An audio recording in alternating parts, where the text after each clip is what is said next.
Sveiki, mano brangieji.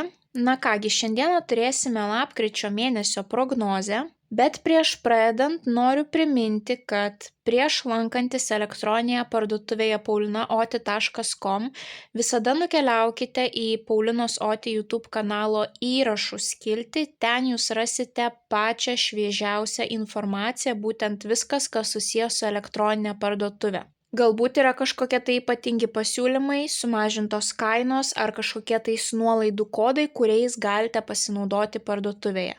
Tai kaip tik šiuo metu iki lapkričio vidurio mes vis dar švenčiame Paulinos Oti YouTube kanalo 2 metų gimtadienį ir ta proga yra jums sukurti 5 nuolaidų kodai, kuriais galite pasinaudoti elektroninėje parduotuvėje. Taipogi primenu, kad visą lapkričio mėnesį mus veiks retrogradinis Merkurijus. Daugiau informacijos galite paklausyti sugrįžus į spalio mėnesio prognozę. Ką norėčiau akcentuoti, kai Merkurijus keliauja atgal, tai nėra palankus metas kažkokioms tai naujoms pradžioms. Ir didžiausia problema yra tame, kad labai sunku yra pradėti kažką naujo per retrogradinį Merkurijų. Dažniausiai tai būna kova su vėjo malūnais. Na, o jeigu pavyksta pradėti, tai labai greitai tas projektas tampa nebeaktualus. Kažkam tai yra 1 metų klausimas, kažkam tai yra 2 metų klausimas, bet tai ne tas variantas, kai galima tikėtis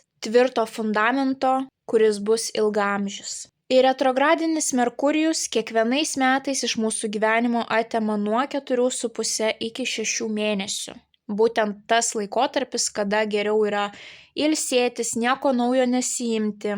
Bet mes juk negalime pusę metų tiesiog gulėti ir nieko nedaryti, taip? Dėl to labai svarbu yra žinoti tam tikras taisyklės, į ką reikia atkreipti dėmesį, kad nenudegtumėt per kiekvieną retrogradinį Merkurijų. Ką daryti, kaip daryti, o ko geriau išvis nedaryti. Kokiems dalykams yra keliama raudona vėliava, o kokiems dalykams yra keliamos geltona arba žalia vėliavos. Tai jeigu norite sužinoti, kaip sušvelninti retrogradinio Merkurijaus poveikį, kaip apsaugoti ne tik save, bet ir visus artimuosius, rekomenduoju įsigyti 3 valandų paskaitų ciklą elektroninėje parduotuvėje apie retrogradinį Merkurijų ir tai yra labiau kaip podcast'o forma, taip nieko jums ten įsiminti nereikės, perklausysite ir viskas jums bus aišku. Ten jūs išgirsite labai daug realių pavyzdžių iš praktikos. Jeigu planuojate kažką pirkti, jeigu planuojate darytis operacijas ar grožio procedūras,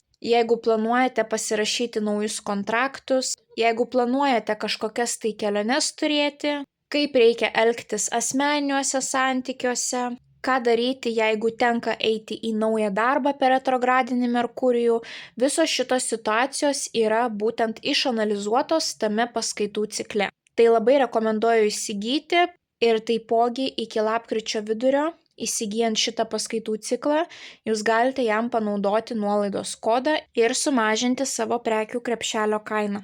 Na ir kaip visada, tiek mėnesio prognozes, tiek jaunaties pilnaties prognozes žiūrime pagal savo 3 pozicijas, tai yra Saulės ženklą, Mėnulio ženklą bei ascendentą.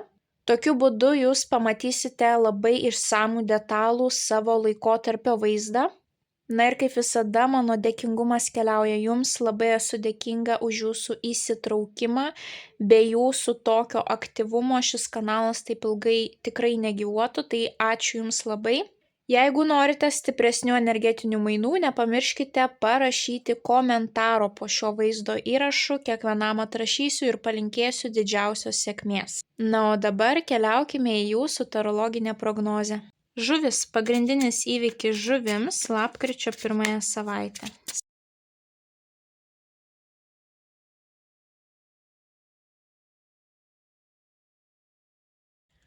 Patarimas žuvims apie jų lapkričio mėnesį, bei viena mėnulio žinutė žuvims apie jų lapkritį. Žuvytės, pas jūs labai įdomus lapkričio mėnesis laukia, panašu, kad kažkokios tai pabaigos ir naujos pradžios, ypatingai panašios savaitės pas jūs bus 1 su 3 ir 2 su 4. Jeigu čia mes matom kažką pasibaigiančio, kažką naujo ir gana greitą tempą, tai čia mes matome labiau analizę, abejones, dvejojimą, ką pasirinkti ir galiausiai tai priveda prie irgi tam tikrų naujų pradžių, naujų veiksmų. Na ir pradėti norėčiau nuo jūsų mėnesio patarimų. Jūsų mėnulio žinutė, tavo siela jau žino atsakymą, turi tik nurimti, kad galėtum jį išgirsti.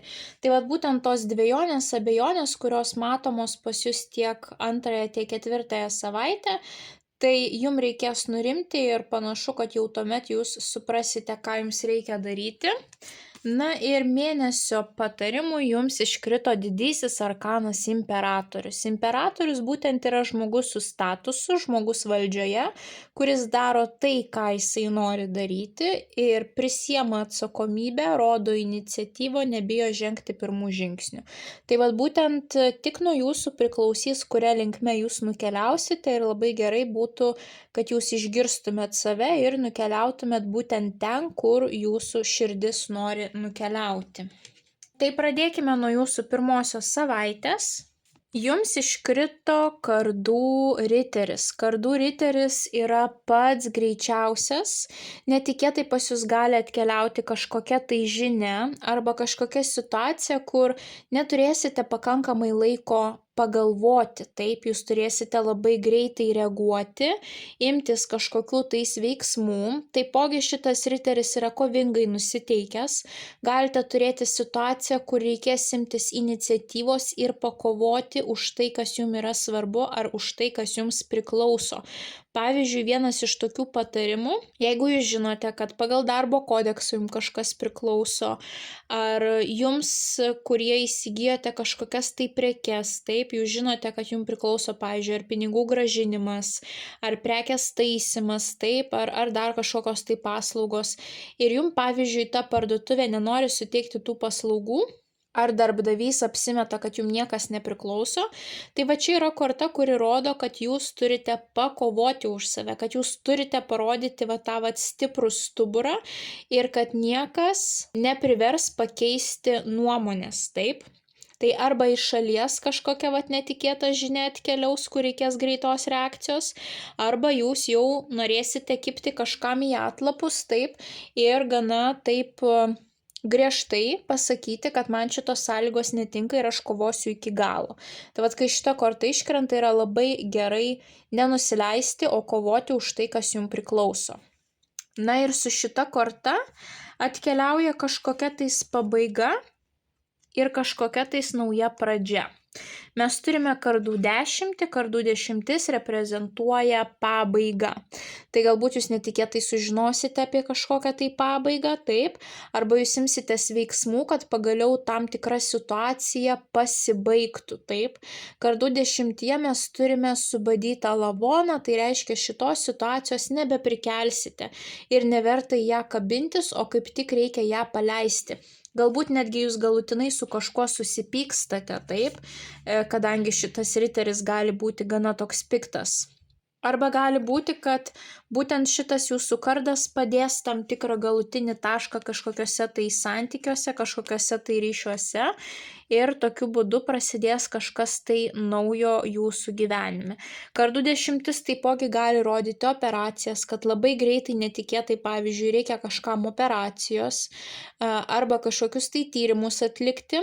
Na ir taipogi tai gali būti išsekimas, taip. Labai saugokite su savo tokiu tempu, kad nebūtų išsekimo. Na ir taipogi šitas riteris yra labai judrus ir gali reprezentuoti būtent keliones, taip. Galbūt jūs kažkur tai persikraustote ir su jūsų ta kelione baigėsi vienas gyvenimo etapas ir prasideda kitas. Ar pakeičiate gyvenamą būstą, taip ir vėlgi, atkeliauja tam tikra pabaiga ir tam tikra nauja pradžia. Tai iškrito jums ta 10 ir tuomet iškrito didysis arkanas magas, pirmoji korta, kuri būtent reprezentuoja kažkokią tais pradžią. Ir magas turi visus 4 įrankius. Tai yra monetą, kardą, lazdą ir taurę. Reiškia, jisai vienas yra visų sričių specialistas ir visom jūsų naujom pradžiom jums užteks energijos, resursų, žinių. Taip kad jeigu abejojate savo jėgomis, tai jums nereikėtų jomis abejoti. Šita korta yra būtent manifestacijų svajonių išsipildymo korta, bet ne tai, kad jūs svajojate ir sėdite ant sofos, o tokia korta, kur pamąsčiau apie savo svajonę ir ėmiausi žingsnio, pamąsčiau ir ėmiausi žingsnio ir būtent tas begalybės ženklas virš merginos galvos, tai yra beribis energijos kiekis atkeliaujantis pas merginą iš visatos, taip, jum būtent gyvenimas duoda tokį ženklą, kad jisai jūs palaikys, jūs tik tai imkitės ir eikite savo tų svajonių link. Taipogi šita korta yra nuostabių oratorių korta, žmonių, kurie moka įtikinti, kurie geba parduoti idėją, kurie geba įtikinti komandą, kad reikia daryti taip, kaip jie nori, taip, kurie gali stovėti ant scenos ir kalbėti, taip, ir jų žmonės klausysis. Tai jeigu dirbate, pavyzdžiui, dėstytojų, mokytojų, ar norite parodyti savo jėgas ant scenos, ar parašyti kažkam įtikinama kažkokį tai laišką, parduoti kažkokias tai savo paslaugas, tai šita korta rodo, kad pirmoji savaitė yra puikiai tokiems dalykams, taip. Tai gali būti net, kad ateina naujos idėjos, naujos svajonės po to, kai baigėsi tam tikras etapas. Tuomet antrąją savaitę pas jūs prasideda tos abejonės, dažniausiai taip ir būna, taip, kaip tam tikras gyvenimo etapas pas mus pasibaigia, pas mus atsiranda tokia beprasmybė, apatija, nežinojimas, kas iš tiesų mes esame, taip, ypatingai jeigu, pavyzdžiui, išeiname iš darbo, o visą gyvenimą mes ką tik ir darome, tai ir dirbame, taip, ir mūsų kolegos dingsta iš mūsų akiračio. Arba jeigu visą laiką taip studijavote, mokėtės ir dabar baigėsi mokslai universitetai, taip, tai tas aplinkinių ratas visas dingsta. Hobiam, pavyzdžiui, laiko nebuvo, taip, ir jūs turite vėl lipdyti save, savo identitetą, suprasti, kas jūs iš tiesų esate, nes jūsų visa aplinka, visas tas socialinis burbulas subliuško ir jūs nebežinote, ar jūs tikrai kažko verti, ar jūs kažką tais gebate, ką jums daryti toliau, taip, kame jūs esate stiprus, tai pas jūs tokios visos abejonės, baimės gali atkeliauti antrąją savaitę, būtent po to, kai jūs kažką tais pabaigėte pirmąją savaitę. Jums iškrenta monetų riteris. Monetų riteris tai yra visos situacijos susijusios su finansiniais klausimais. Monetų riteris kaip ir turėtų rodyti, kad finansiniai reikalai pajuda į priekį, taip, bet tai yra korta, kuri rodo, kad per vieną dieną namo nepastatysit, per vieną dieną milijonierium netapsit, per vieną dieną medis neužaugs. Ir tai yra korta, kuri rodo, kad jeigu norite tos finansinės sėkmės, to gero ateityje rezultato finansinio, labai svarbu yra ne vieną kartą drastišką žingsnį žengti, o kiekvieną dieną bent po 15 minučių taip žengti kažkokį tą kertinį žingsnį, kuris galiausiai jums sudės tą fundamentą. Tai gali būti, kad jūs pradedat taupyti. Ar pradedat gilinti žinias, kažkokias tai studijas mokslus pradedat, nusprendžiat mokytis kažkokios tai kalbos, namuose šiek tiek, tai po truputį, nusprendžiat, pavyzdžiui, gerinti savo sveikatą, tobulinti kūno linijas. Tai ne vieną kartą per savaitę bėgame taip, o kiekvieną dieną bent po 15-20 minučių mankštai jūs turėsite geresnį rezultatą, negu vieną kartą savaitę jūs kažkur tai pabėgiosite, o visas likusias dienas sėdėsite. Tai šita korta rodo, kad reikia apsišarvuoti kantrybę ir daryti kiekvieną dieną nepastebimus kažkokius mikro žingsnelius, kurie jūs atves tos sėkmės link ateityje. Tai kažkokios tai abejonės gali būti susijusios ar su studijom, ar su jūsų finansiniais reikalais, santaupom, investicijom, darbu, karjera, taip, verslu, nes jums galiausiai iškrenta 2 kardų kortos, kardų dvejetas ir kardų penketas. Kardų dvejetas rodo abejonės. Būtent dažniausiai tarp 2 variantų, pavyzdžiui, rizikuoti ar nerizikuoti, rinktis variantą A ar variantą B.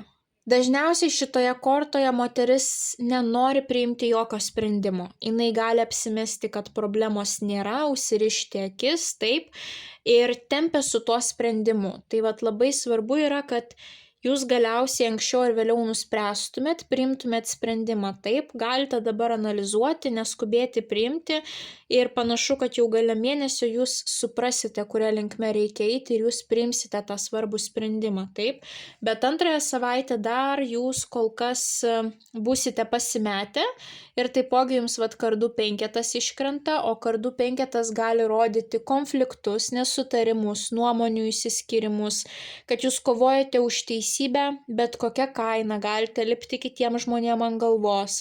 Tie žmonės po to gali su jumis nebendrauti, taip? Pamastykite, kur konfliktai yra būtini, kur nebūtini. Vat būtent, kai kardų riteris jums iškrito pirmąją savaitę, taip, tai ten yra gera korta, jinai būtent įrodo, kad kovokite. Bet kai iškrenta kardų penketas, čia labiau korta yra tokia, kuri jūs verčia pamastyti, už ką jūs kovojate ir kur jūs ateisite, jeigu jūs laimėsite tą kovą, perlipę kitų žmonių galvas, taip? Pamastykite, ar verta kovoti, ar verta kibti į konfliktus antrąją savaitę ir dėl ko visa tai daroma. Na ir taipogi šita korta, jeigu ne konfliktai, pykčiai, tai tiesiog gali būti nuomonių išsiskyrimas, nesutarimas, kad galbūt jūs norite vieno, jūsų šeimos nariai ar draugai jums patarė visai ką kitą, arba yra vidinis konfliktas. Būtent abi kortos gali rodyti vidinį konfliktą, kad jūs visiškai net pati su savimi nesutarėte, taip. Viena jūsų pusė lyg norėtų į tą pusę keliauti, kita jūsų dalis norėtų keliauti į kitą pusę, taip. Tai va čia labai svarbu bus išgirsti save, būtent taip, kaip ir jūsų mėnulio žinutė jums sakė. Tai va ir šiti klausimai, šitos abejonės gali būti susijusios būtent su jūsų savirealizacija, karjera, pinigais ar net ne dabartinė finansinė situacija, o kaip jūs įsivaizduojate save po 10 metų, taip, ką daryti, kad to pasiekti, turtiniai visokie reikalai, pavyzdžiui, būsto pirkimas, visokie tokie klausimai, taip, kaip užsidirbti, kokio būsto norėčiau, ar man tai yra skubu ar neskubu. Tai viskas, kas susijęs su pinigais, studijom, turto klausimais. Ir tuomet jūsų trečioji savaitė labai primena jūsų pirmąją savaitę. Vėlgi mes turime dar vieną dešimtį, tik jeigu jau čia krito kardų dešimtis, tai čia pas mus lazdų dešimtis. Vėlgi intensyvumas, kažkas gali keliauti į pabaigą. Labai judri korta, kuri rodo, kad gali būti ant jūsų pečių didelis kiekis atsakomybių, įsipareigojimų, daug veiklų. Taipogi jums iškrito sėkmės fortūnos ratas, kuris gali rodyti, kad netikėtai situacija pasisuka 180 laipsnių kampu. Vat būtent tas netikėtumo faktorius panašiai kaip jums rodė ir kardų riteris pirmąją savaitę, taip? Va čia galėjo būti kažkas netikėto ir greitai, čia irgi kažkas netikėtai ir greito gali būti. Ir galiausiai jums iškrenta nulinė korta kvailys, kuri vėlgi rodo kažką, kad jūs darote nuo pradžių, iš pradžių bandote versti naują lapą, taip, vėlgi kaip čia maga turėjome kažką naujo, naujas idėjas, perspektyvas, tai ir čia mes turime kažką naujo, taip, kad kažkas baigėsi, eina į pabaigą, kažkas pasisuka netikėtai ir prasideda kažkas tai naujo. Tai dėl to jūsų tos abi savaitės labai panašios, taip, ir pas jūs nėra taip, kad pavyzdžiui, mėnesio pradžioje čia kažkas tai užsidaro ir čia prasideda kažkas naujo. Ne, pas jūs pačioje toje savaitėje yra tiek kažkokios tai pabaigos, tiek kažkokios pradžios. Galbūt jūs esate žmogus dirbantis su daug kažkokių tai trumpalaikių projektų, taip. Galbūt jūsų darbas susijęs su kažkokiais trumpalaikiais projektais, kuriuos jūs galite padaryti per savaitę ar greičiau taip, kad jūs tą pačią savaitę kažką pabaigėt ir pas jūs atkeliauja ar naujas projektas, ar nauja užduotis, taip. Ir tuomet pas jūs, pavyzdžiui, vieną savaitę nėra jokio projekto, jūs nežinote, kaip čia bus su pinigais. Kitą savaitę jūs abejojate, vėl nusprendžiate, kad gal reikia rodyti pačiai tą iniciatyvą, ar reklamuotis, ar siūlyti save, taip. Vat kažkokia tokia įdomi situacija, kad vienos savaitės bėgyje pas jūs tiek kažkokios pabaigos, tiek kažkokios naujos pradžios. Tai vat jūsų trečioji savaitė, kaip jau ir minėjau, lazdų 10, didelė užgultis, galbūt daug klientų, daug užduočių, daug atsakomybių tiek darbe, tiek namuose. Ir reikia viską padaryti. Jeigu turite kam paskirti dalį savo užduočių, būtinai paskirkite. Nes jeigu jūs ir toliau tokiu tempu dirbsite, pas jūs gali atkeliauti sveikatos problemos, susilpnėjęs imunitetas, taip? Aišku, jeigu negalite, neturite kam paskirti, tai viskas gerai, bet, sakykime, bent jau, jeigu yra toks užimtumas darbe, tai bent jau paprašykite, kad namų užduotis kažkaip tais padėtų jums namiškiai atlikti, taip? Ir taipogi jums iškrenta sėkmės fortūnos ratas. Na, tai yra korta, kuri turi atnešti sėkmę, bet ne visada ta sėkmė yra tokia akivaizdi. Vieni iškart supranta, kad atsidūriau laiku ir vietoj, taip, ir gavau tą sėkmę. Kiti nesupranta, kad tai yra sėkmė, iki kol nepraeina tam tikras laiko tarpas. Tai labai svarbu prisiminti, kad ratas sukasi. Vieną savaitę mes esame čia, kitą savaitę mes esame čia. Bet niekada mes nebūsime visada tik šitame taške ir nėra žmonių, kurie visada yra tik šitame taške, taip. Tai reiškia, nepergyvenkite, kad ir kur jūs bebūtumėte, tas ratas visada keičiasi, yra tam tikras cikliškumas ir kad mes augtume ir kiltume laipteliais aukštyn savo gyvenime, mes turime pabūti tiek šitame taške, tiek šitame, tiek šitame, tiek šitame, taip. Kitu būdu tas ratas nesisuks. Tai turėkite visada šitą mintį savo galvoje, kad nesvarbu kaip gerai ar kaip blogai, ta situacija vis tiek pasikeis. Svarbiausias dalykas yra, kad mes augame, kad mes išmintingėjame ir kad mes dvasiškai tampame stipresni, taip. Tai čia yra pats svarbiausias dalykas - praeiti tam tikras gyvenimo pamokas sėkmingai. Tai kažkokia tokia situacija pas jūs gali būti trečiąją savaitę, bet taipogi ratas gali rodyti keliones arba kažkokias situacijas susijusias su transporto priemonėm. Galbūt jums reikės daug keliauti, taip tas užimtumas bus susijęs su kelionėmis. Arba galbūt jūs labai būsite užsiėmę su savo transporto priemonėm, galbūt reikia taisyti kažką. Ir tas nuo nulio kvailio korta, jinai yra nulinė, rodo, kad arba jūs visiškai kažką tais iš pradžių pradedat, galbūt jūs turėjote kažkokį tai projektą ir netikėtai pasikeičia sąlygos, reikalavimai visiškai kitų kampų ir jūs suprantate, kad jums reikia tą patį projektą padaryti iš naujo, dėl to jūs esate labai užsiėmę. Arba gali būti, kad pavyzdžiui jūsų automobiliui kažkas nutinka ir reikia visiškai naujos detalės, taip vėlgi nuo nulio tam tikra situacija. Bet taipogi kvailio korta, jeigu kažką ne nuo nulio pradėsite, tai vėlgi jinai gali reprezentuoti keliones arba kažką daromo ekspromtu, kai jūs pagaliau pasielgiat kažkaip netikėtai, improvizuojat, pasielgiat taip, kaip jūs įprastai nepasielgtumėt, taip, kai žmonės jūs žiūri ir net netiki, kad jūs taip galėjot nuspręsti. Tai gali būti, kad jūs nuspręsite gyventi šiame momente čia ir dabar, taip žaismingai, kaip gyvena kvailys, taip nepergyvendamas dėl ateities. Ir jūs padarysite kažką labai tokio netikėto trečiąją savaitę. Tai, ko įprastai nedarote. Arba bent jau kažkaip tais bandysite nuo tų visų atsakomybių kažkaip atsipalaiduoti ir rasti tą žaismingą momentą. Na, o paskutinėje savaitę vėlgi jūs pradedat su ta pačia korta, kurią jūs pradėjote antrąją savaitę. Kardų dvejetas, kardų dvejetas. Vėlgi jūs mąstote, ką daryti, kaip pasielgti, galbūt dar bandote apsimesti, kad tos problemos nėra, taip, bijote pasirinkti neteisingai, bet čia jau galiausiai situacija pas jūs ir keičiasi lyginant su antrą savaitę. Nes galiausiai jums iškrenta lazdų trejetas. Lazdų trejetas rodo, kad žmogus jau apsisprendė ir pradeda eiti kažkokia tais kryptimi. Žengia tą pirmąjį realų žingsnį savo tikslų link. Vėlgi šita korta gali reprezentuoti keliones, kažkokį tai fizinį persikraustimą. O kitiems iš jūsų tai tiesiog bus kažkoksai tai žingsnis pilnas iniciatyvos iš jūsų pusės.